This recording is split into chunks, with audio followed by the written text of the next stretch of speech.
रात के ठीक 2 बज रहे थे और हवेली के उस पुराने हिस्से में गहरी खामोशी पसरी हुई थी, जहां कोई भी नौकर जाने की हिम्मत नहीं करता था। लेकिन रामू उस रात मजबूरी में वहीं खड़ा था, क्योंकि उसने अपनी आंखों से कुछ ऐसा देखा था जिसने उसके पैरों तले जमीन खिसका दी थी।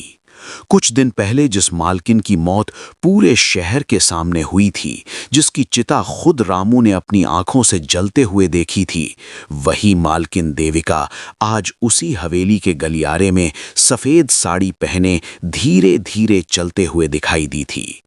उसकी चाल बिल्कुल वैसी ही थी जैसी जिंदा रहते वक्त हुआ करती थी, लेकिन उसकी आंखों में एक अजीब सी खालीपन था, जैसे वो इस दुनिया की होकर भी इस दुनिया की नहीं रही हो। रामू का गला सूख गया था और उसके हाथ कांप रहे थे।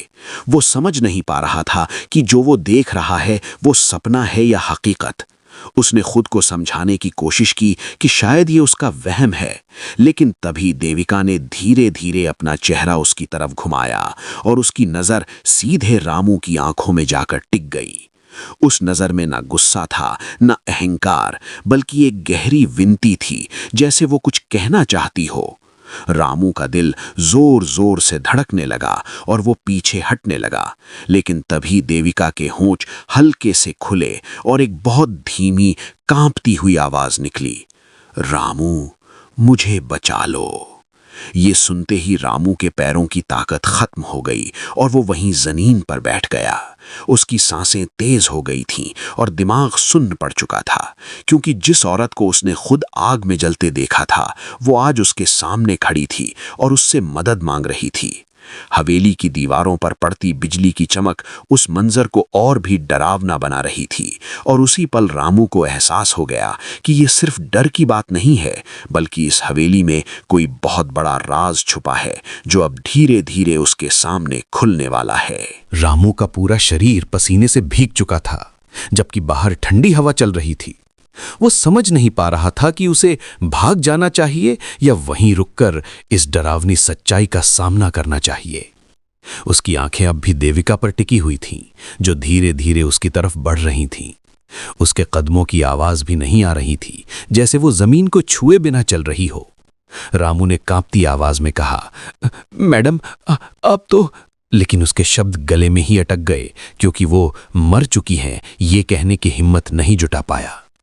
देविका उसके बिल्कुल सामने आकर रुक गईं और उसके चेहरे पर एक दर्द भरी मुस्कान उभरी। उसने धीरे से अपना हाथ रामू की तरफ बढ़ाया, लेकिन जैसे ही रामू ने उसे छूने की कोशिश की, उसके हाथ में सिर्फ ठंडी हवा का एहसास हुआ, जैसे वहां कोई था ही नहीं। रामू की आंखें फटी रह गईं और उसका डर अब यकीन में बदलने लगा कि वो किसी इंसान के सामने नहीं, बल्कि एक ऐसी सच्चाई के सामने खड़ा है जिसे वो कभी समझ नहीं पाया था। तभी देविका की आवाज फिर गूंजी, मैं मरी नहीं हूं रामू, मुझे मारा गया है। ये सुनते ही रामू के दिमाग में जैसे बिजली कौंध गई।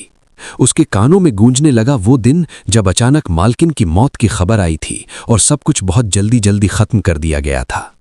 उसे याद आया कि उस दिन किसी को भी उनका चेहरा ठीक से देखने नहीं दिया गया था, और अब उसे लगने लगा कि उस मौत के पीछे जरूर कोई गहरा राज छुपा था।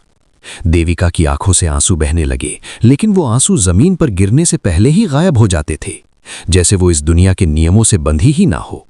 उसने धीरे धीरे पीछे मुड़कर हवेली के उस बंद कमरे की तरफ इशारा किया, जो हमेशा ताला लगा रहता था और जहां जाने की इजाजत किसी को नहीं थी। उसकी आवाज में डर और दर्द दोनों थे।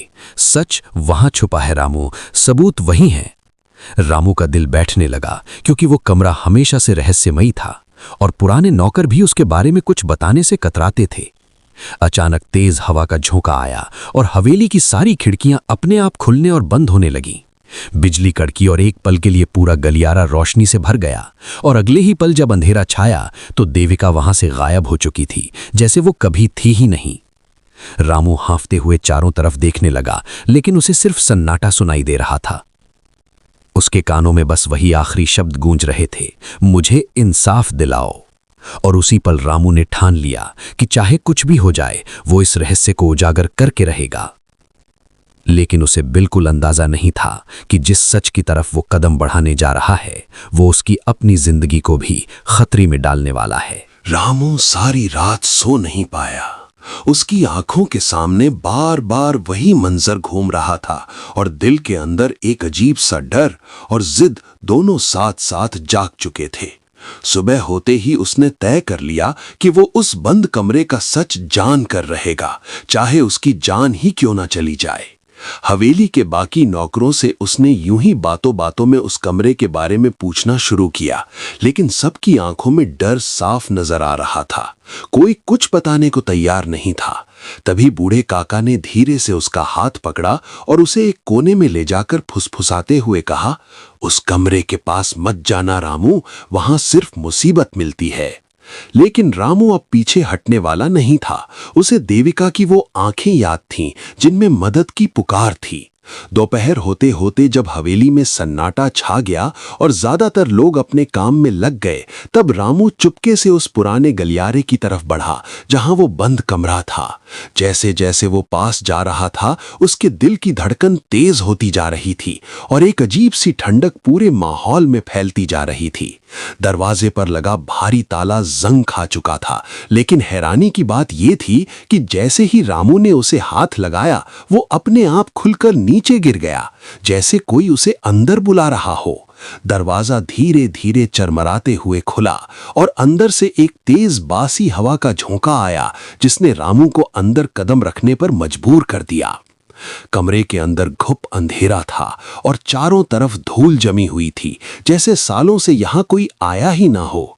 रामू ने कांपते हाथों से दीवार पर स्विच ढूंढा और जैसे ही लाइट जली, उसकी आंखें फटी की फटी रह गईं, क्योंकि कमरे के बीचों बीच एक पुरानी कुर्सी रखी थी जिसके आसपास जमीन पर खून के सूखे धब्बे साफ दिखाई दे रहे थे। दीवारों पर खरोंचों के निशान थे, जैसे किसी ने यहां से निकलने के लिए पूरी ताकत लगा दी हो। रामू धीरे धीरे आगे बढ़ा और उसका हर कदम उस सन्नाटे को और भारी कर रहा था। तभी उसकी नजर एक कोने में पड़े छोटे से लोहे के बॉक्स पर पड़ी जो आधा खुला हुआ था। उसने डरते डरते उसे खोला तो उसके अंदर कुछ पुराने कागज, एक टूटा हुआ मोबाइल और एक डायरी रखी हुई थी। रामू ने डायरी उठाई और उसके पन्ने पलटने लगा। हर पन्ने पर देविका की लिखावट थी और उसमें दर्ज हर शब्द उसके दिल को झकझोर रहा था, क्योंकि उसमें साफ साफ लिखा था कि कैसे उसके अपने ही लोग उसकी दौलत के लिए उसे पागल साबित करने की साजिश रच रहे थे। और आखिरी पन्ने पर लिखा था, अगर मुझे कुछ हो जाए तो समझ लेना ये हादसा नहीं होगा, मुझे मेरे ही लोगों ने मारा होगा। ये पढ़ते ही रामू के हाथ कांपने लगे और उसके माथे पर पसीना छलक आया, क्योंकि अब उसे यकीन हो गया था कि देविका की मौत एक साजिश थी। तभी अचानक कमरे की लाइट अपने आप झपकने लगी और एक अजीब सी आवाज गूंजने लगी, जैसे कोई बहुत धीरे धीरे रो रहा हो। रामू का दिल दहशत से भर गया और उसने पीछे मुड़कर देखा तो दरवाजा अपने आप बंद हो चुका था।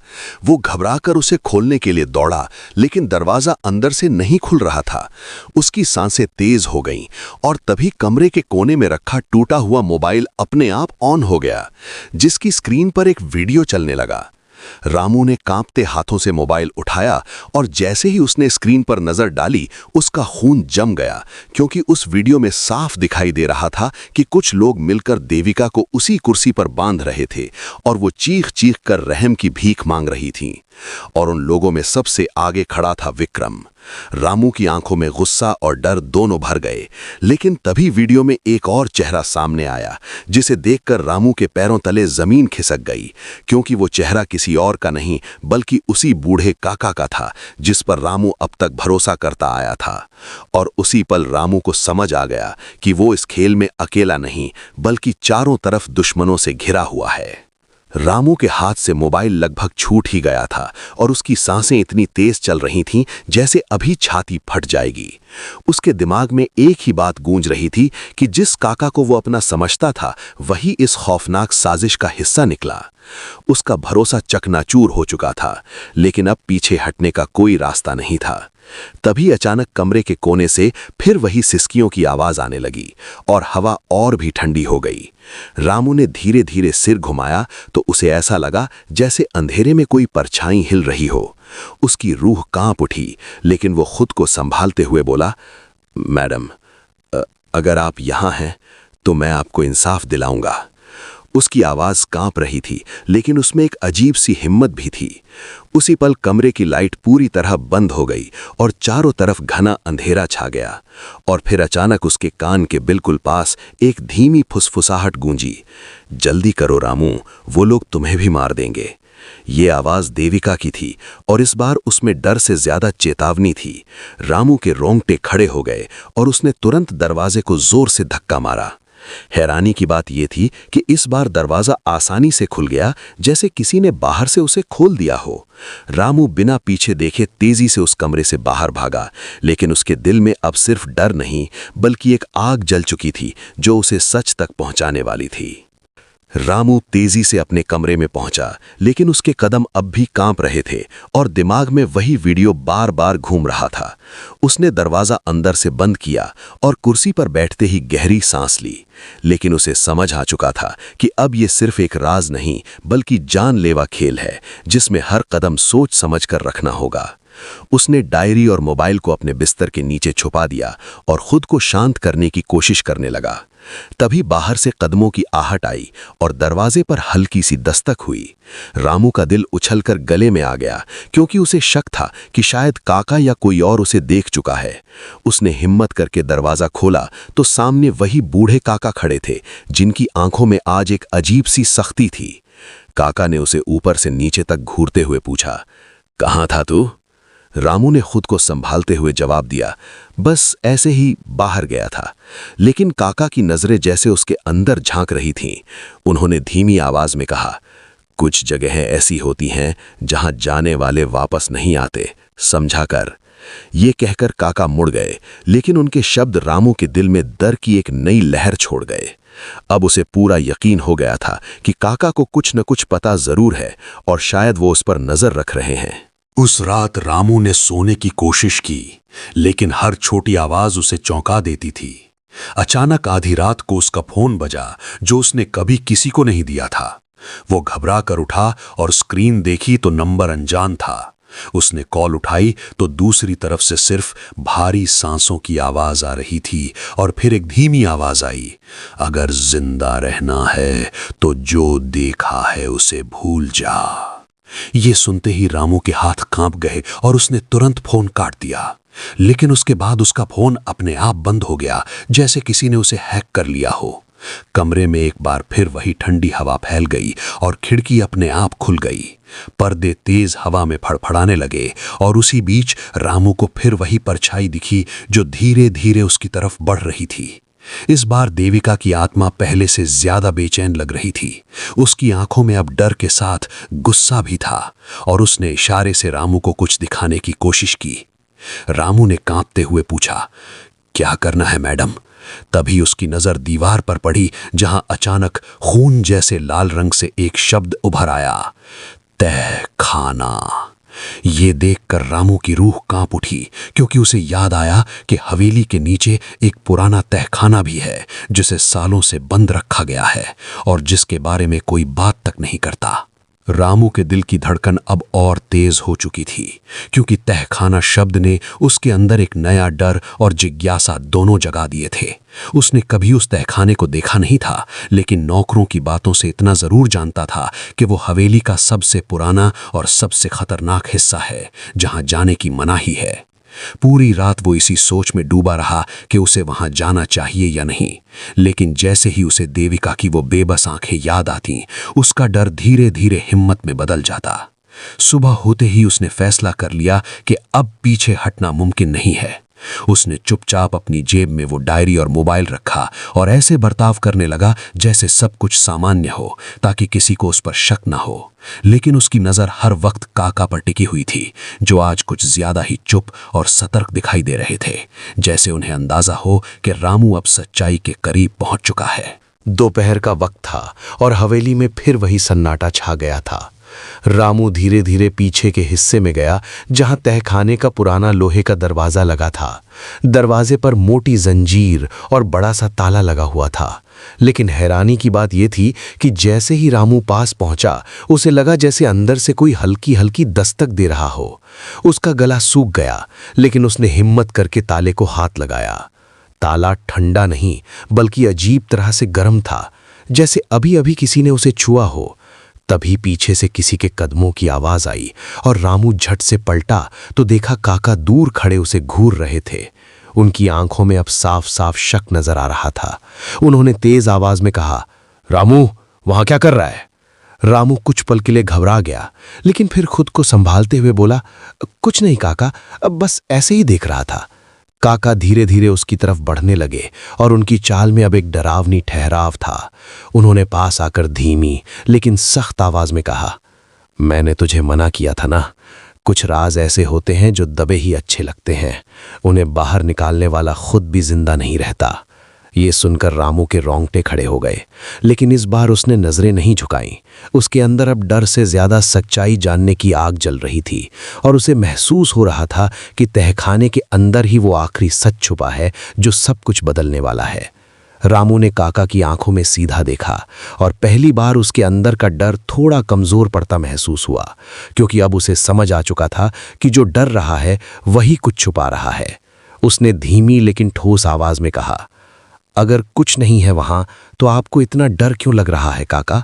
ये सुनते ही काका के चेहरे का रंग बदल गया और उनकी आंखों में गुस्सा चमक उठा। उन्होंने तुरंत रामू का हाथ पकड़ लिया और जोर से खींचते हुए बोले, बहुत सवाल पूछने लगा है तू, अपनी औकात में रह। लेकिन इस बार रामू ने खुद को छुड़ाने की कोशिश की और पूरे जोर से अपना हाथ खींच लिया। उसकी आवाज कांप जरूर रही थी, लेकिन इरादा मजबूत था। औकात की बात मत करो काका, मैंने सब देख लिया है, वो वीडियो भी और डायरी भी। ये सुनते ही काका एक पल के लिए बिल्कुल शांत हो गए, जैसे उनके पैरों तले जमीन खिसक गई हो। हवेली के उस सुनसान हिस्से में कुछ पल के लिए ऐसा सन्नाटा छा गया कि दोनों की सांसों की आवाज तक साफ सुनाई दे रही थी। फिर काका के होठों पर एक अजीब सी मुस्कान आई, जो पहले कभी रामू ने नहीं देखी थी, और उन्होंने धीरे से कहा, तो तू सच के इतना करीब पहुंच ही गया। काका ने इधर उधर नजर दौड़ाई, जैसे ये पक्का कर रहे हों कि वहां कोई और तो नहीं है। फिर वो थोड़ा झुककर रामू के बिल्कुल करीब आए और फुसफुसाते हुए बोले, लेकिन बेटा, जो तू समझ रहा है वो पूरा सच नहीं है। ये कहते हुए उन्होंने अपनी जेब से एक चाबी निकाली जो पुरानी और जंग लगी हुई थी। रामू की नज़र उस चाबी पर टिक गई, क्योंकि वो साफ समझ गया था कि ये तहखाने की ही चाबी है। काका ने वो चाबी रामू के हाथ में रख दी और उनकी आवाज़ अब पहले जैसी डरावनी नहीं बल्कि थकी हुई और भारी हो चुकी थी। अगर सच जानना है तो नीचे जा, लेकिन याद रखना, वहां जो देखेगा उसके बाद तेरी जिंदगी पहले जैसी कभी नहीं रहेगी। रामू के दिल में एक साथ डर और जिज्ञासा दोनों उमड़ पड़े, लेकिन उसने बिना कुछ कहे चाबी कसकर पकड़ ली। उसी वक्त तेज हवा का झोंका आया और हवेली के ऊपर बादल जोर से गरजने लगे, जैसे आसमान भी किसी बड़े तूफान का संकेत दे रहा हो। रामू धीरे धीरे तहखाने के दरवाजे की तरफ बढ़ा और काका वहीं खड़े उसे जाते हुए देखते रहे। उनकी आंखों में अब न गुस्सा था न डर, बल्कि एक अजीब सी बेचैनी थी, जैसे वो जानते हों कि अब जो होने वाला है उसे कोई रोक नहीं सकता। रामू ने कांपते हाथों से काका दी हुई चाबी को ताले में लगाया और जैसे ही उसने उसे घुमाया, एक तेज धातु जैसी आवाज गूंजी और भारी ताला खुद ब खुद खुलकर नीचे गिर गया। उसके दिल की धड़कन इतनी तेज हो चुकी थी कि उसे अपने सीने की हर धड़क सुनाई दे रही थी।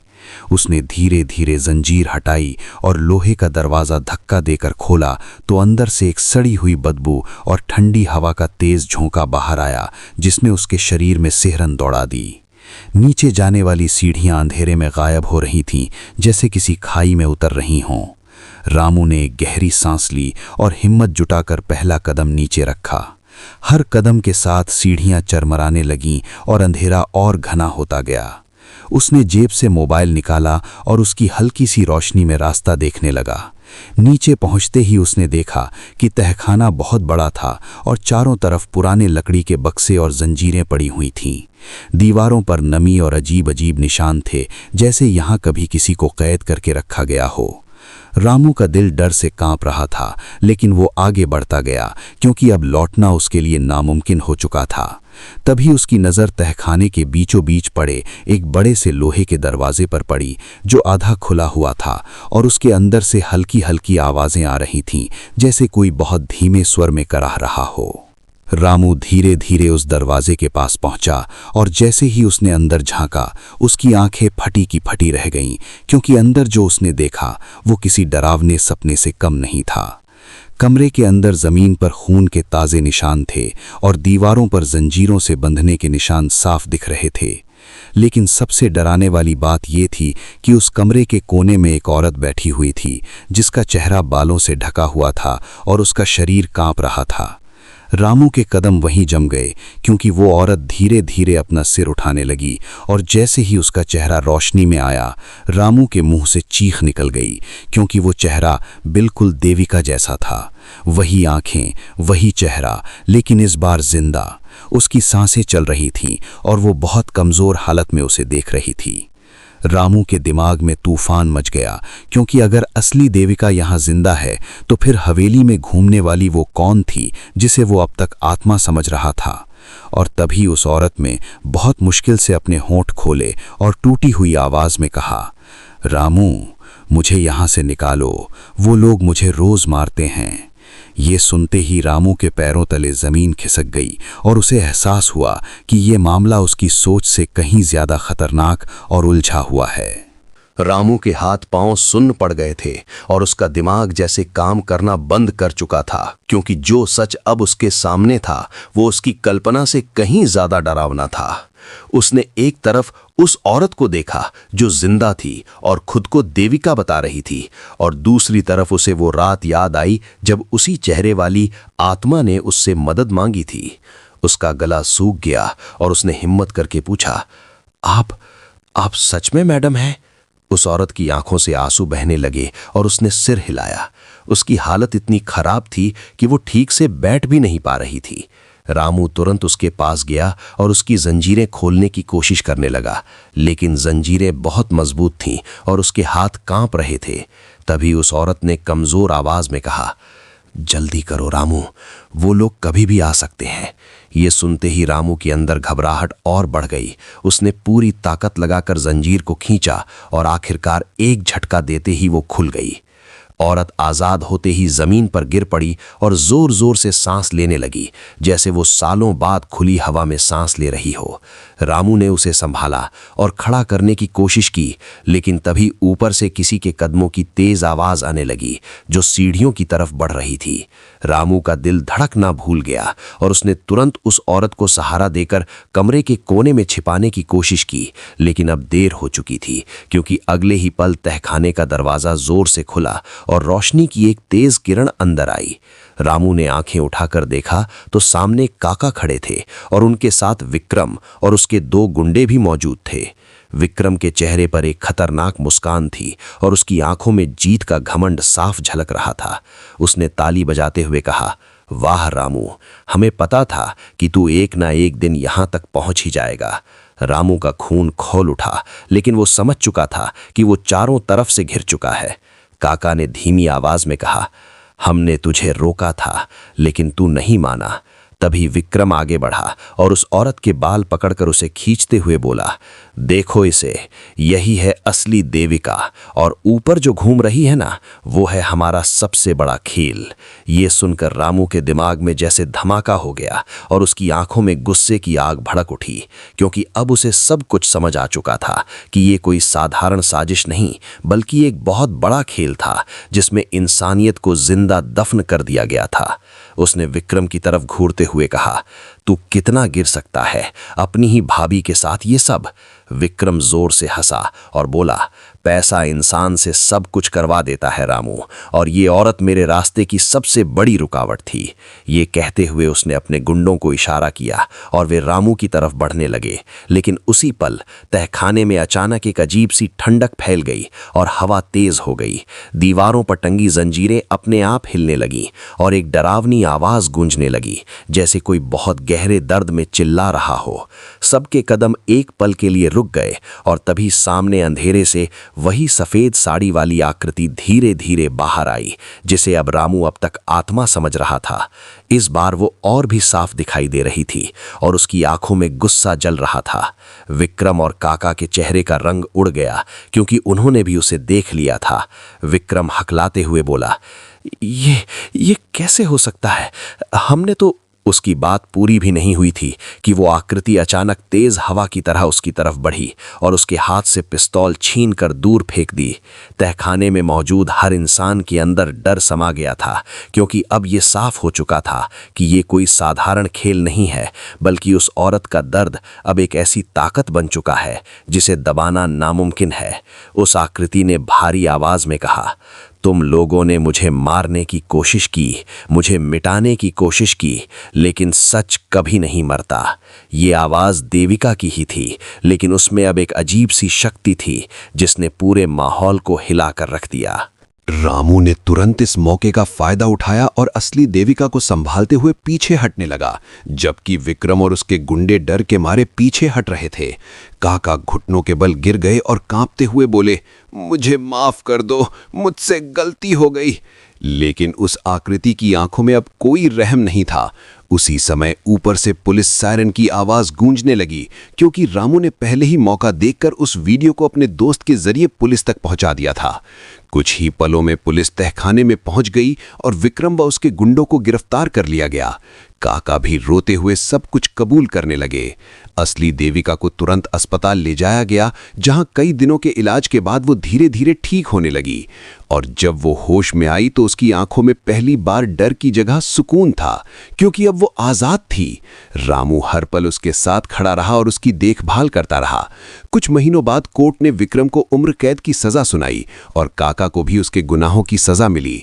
हवेली अब खाली और शांत हो चुकी थी, लेकिन उस रात के बाद वहां फिर कभी कोई अजीब आवाज नहीं आई, क्योंकि जिस आत्मा ने न्याय दिलाया था वो अब शांत हो चुकी थी। देविका ने अपनी सारी दौलत गरीबों के नाम कर दी और खुद रामू के साथ एक नई जिंदगी शुरू करने का फैसला किया, जहां ना कोई डर था ना कोई छल। और एक दिन जब दोनों उसी गांव की तरफ जा रहे थे जहां से रामू आया था, तो रास्ते में हवा में एक हल्की सी ठंडक महसूस हुई और जैसे किसी ने धीरे से आशीर्वाद दिया हो। रामू ने शीशे में देखा तो उसे लगा जैसे दूर कहीं सफेद साड़ी में एक मुस्कुराती हुई परछाई खड़ी है, और फिर वो धीरे धीरे हवा में घुल गई। उस पल रामू समझ गया कि कुछ कहानियां खत्म जरूर हो जाती हैं, लेकिन उनके एहसास हमेशा जिंदा रहते हैं।